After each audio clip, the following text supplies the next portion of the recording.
Hey, g'day, it's Buck here from QPMA Australia, and I'm joined by Ryan from Elfame Apothecary.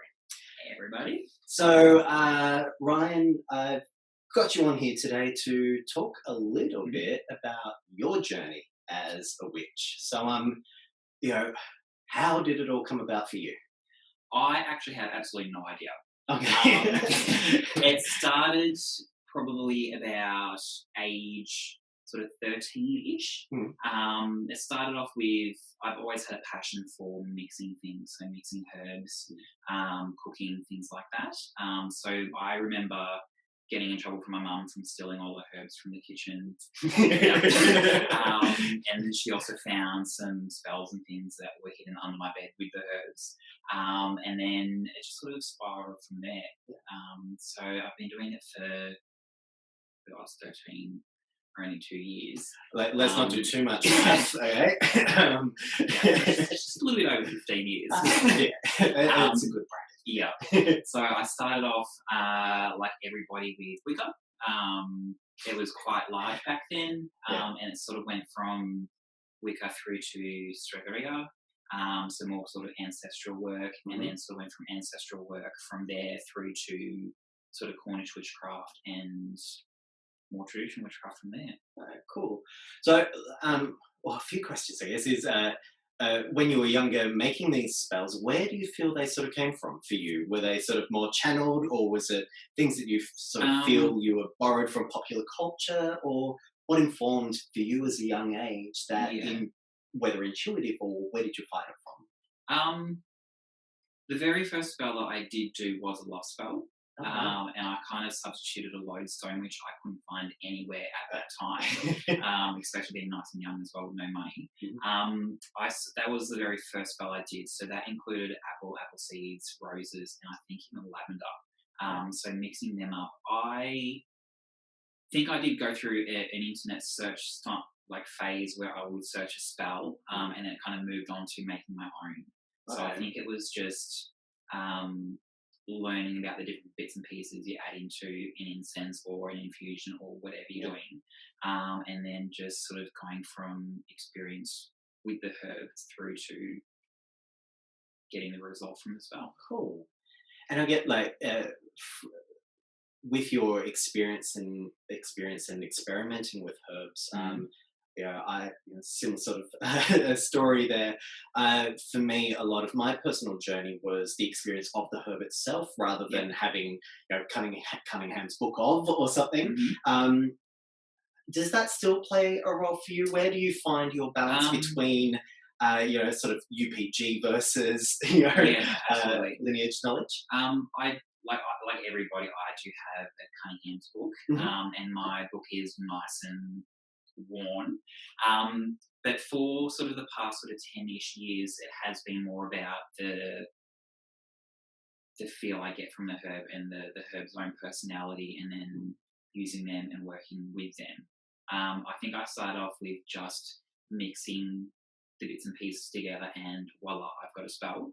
Where now I know that it's more about the energies and working with the energies than actually mixing things together. Yeah, awesome. Yeah. So you did mention your entry into the Wicca approach. Was that are you talking lineage initiatory Wicca, or are you talking sort of McWicca 101, the big blue book? Yes, I have the big blue book.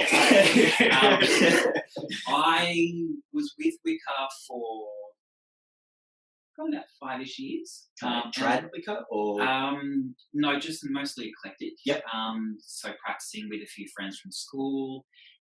But that sort of whole sort of 5-ish years, I always had that yearning for more, and that sort of, I love what I'm doing and believe in what I'm doing, but didn't have that fulfillment of what I'm doing now. If that makes sense. So I guess from there, as a gay man, how did that affect your journey? How did that filter your journey and your perspective. And was it one that you sort of journeyed alone through, or did you find others through that time? So, Well, bunch of questions. in high school, I did it like there was a group of three of us, Mhm. and the other two were also gay at the same time. Ah, cool. So practicing together, we didn't at that point in time really have a gay influence tradition. It was more just typical god and goddess, following the seasons type of thing. But as a gay person, I've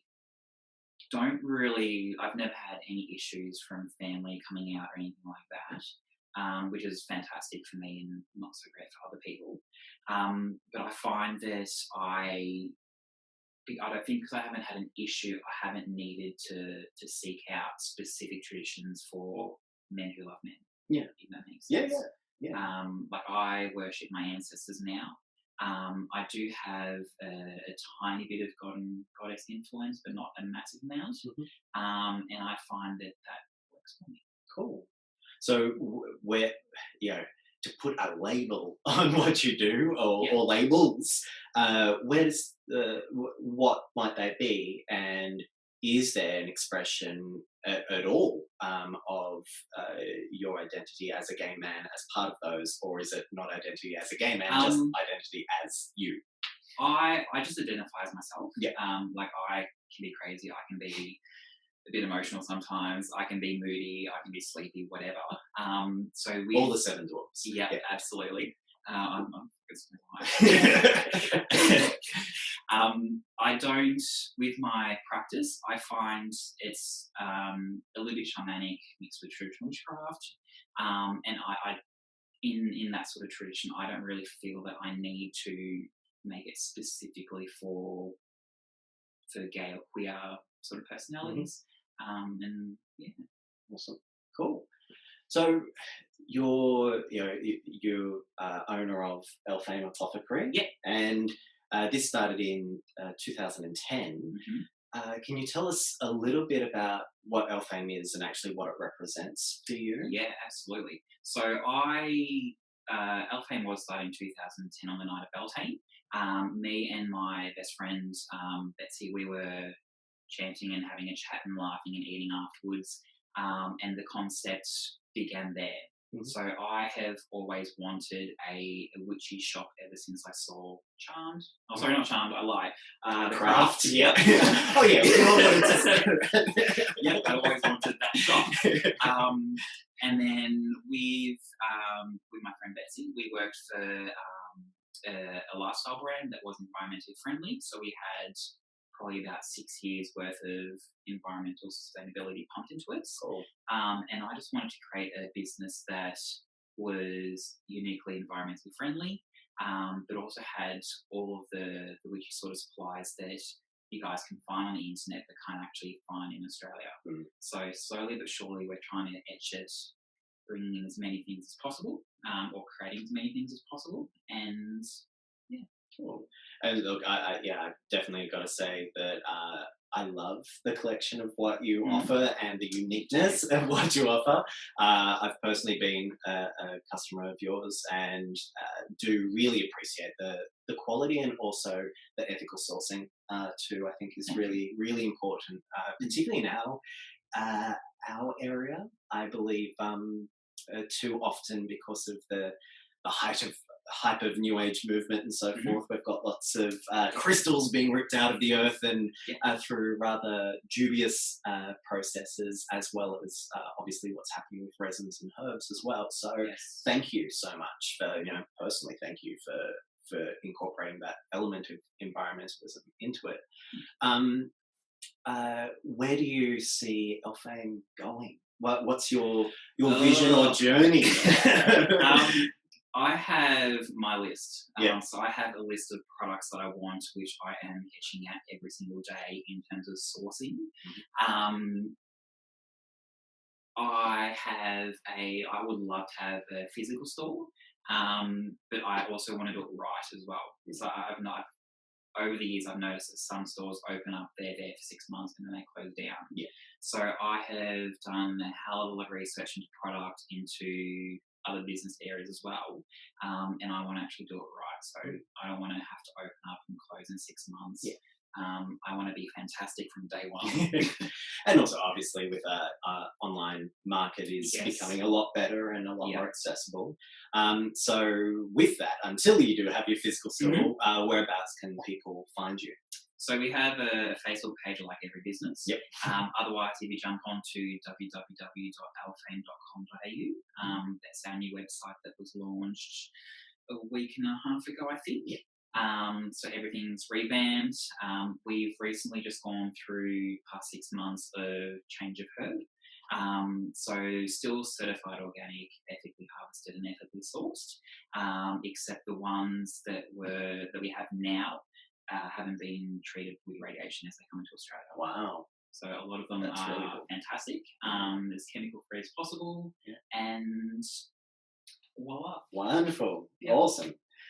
Well, thank you very, very much for taking the time to chat with us today. Anytime. And Elfame, if you don't know, Elfame have come on board as the official sponsors for Roots and Bones, and we appreciate that so much. So attendees of Roots and Bones will be getting a discount code to be able to shop themselves.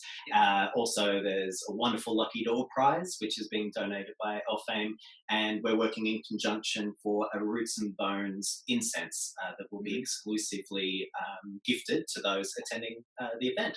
It will be amazing. Wonderful. Well, look, thank you so much for your time, and we look forward to seeing you grow. Absolutely. Thank you very much. See ya.